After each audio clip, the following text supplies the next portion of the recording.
सबसे पहले तो सर यूएस मार्केट का जो ज़बरदस्त उछाल हम देख रहे हैं, 1300 से ज़्यादा डाउ और लगभग अच्छी खासी तेज़ी के साथ बाकी इंडाइसेस भी दिख रहे हैं। सर क्या स्थिति बन रही है और इस ज़बरदस्त हरियाली इंडियन मार्केट, अमेरिकन मार्केट पर आपका एनालिसिस? देखिए, पहली चीज़ तो ये कि जो सबसे बड़ी चिंता थी दुनिया की पूरी, वो ईरान और अमेरिका को लेकर जो युद्ध विराम हुआ है 2 हफ्तों का, लेकिन सबसे बड़ी बात है कि इस बार ईरान ने भी माना है, तो इसलिए थोड़ी सी चिंताएं कम हुई है और उसका असर दिख रहा है। हमारे बाज़ार जो आज बड़ी ऐतिहासिक तेज़ी लेकर बंद हुए, उसके बाद जो इम्पोर्टेंट चीज़ है वो देखिए क्या है। इम्पॉर्टेंट चीज़ है कि तब हम $95 के आसपास क्रूड पर थे, अब क्रूड का दाम $92 के आसपास है, थोड़ा सा क्रूड और नीचे आता हुआ दिखा है।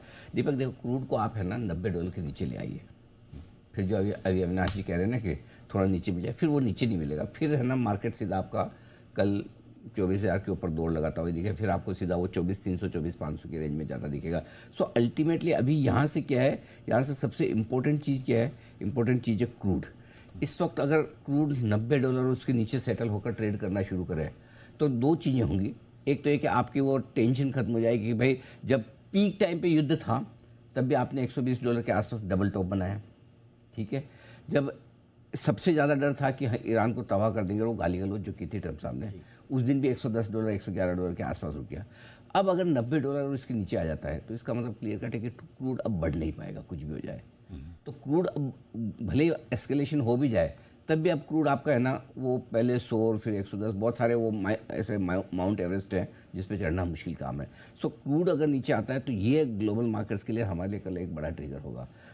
ये सिंपल सी चीज़ है। दूसरा ये कि जहाँ तक रहा सवाल थोड़े से एफआईज वगैरह का एक्शन का, तो आज भी आंकड़ा थोड़ा सा सेलिंग का है, छोटा है, कैश मार्केट में 2800 करोड़ का ही है।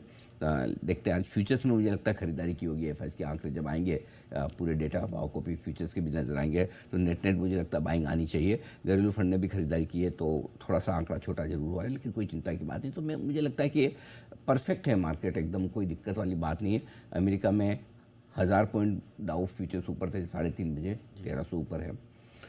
एफआईज की सेलिंग छोटी सी है, नेट पॉजिटिव आनी चाहिए, और क्रूड अगर नीचे रहता है मज़ा आ जाएगा। सर डायरेक्शन के लेवल पर थोड़ा सा और एक रिटेल निवेशक के नज़रिए से बताइए, क्योंकि बीच बीच में इस तरह के बयान भी आ जाते हैं। अभी भी अमेरिका की ओर से जो बयान आया कि भाई न्यूक्लियर डस्ट वो लोग रिमूव करेंगे, ईरान कह रहा है कि हमको तो शर्त मान ली है कि हम न्यूक्लियर एनरिचमेंट जारी रखेंगे। तो कुछ ऐसा लग रहा है कि विरोधाभास हैं भी। उधर इजराइल भी कुछ ना कुछ कहते रहता है। तो सर अब क्लियर है डायरेक्शन आगे का, या ये सब चलेगा? हाँ। देखो, अगर इतना प्यार से एक बार हाँ चलो युद्ध विराम इससे मान जाते तो लड़ना ही नहीं पड़ता ना।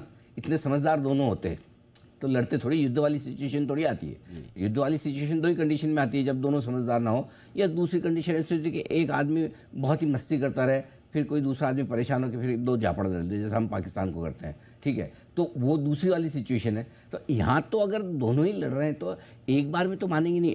अगर देखिए ईरान का 10 पॉइंट का प्रस्ताव आप पढ़ लें, मुझे पता है अभी आप प्राइम टाइम पे वो शो भी करेंगे, करेक्ट, वो पढ़ लें तो आपको पता है कि कभी संधि और युद्ध विराम हो ही नहीं सकता जी। अमेरिका का पढ़ लें तो आपको लगेगा कभी हो ही नहीं सकता। दोनों को पता है कि दोनों की एक्सट्रीम मांगे हैं, लेकिन जब मिलेंगे बैठेंगे बात होगी हो ना हो, धीमे धीमे लड़ना कम हो जाएगा।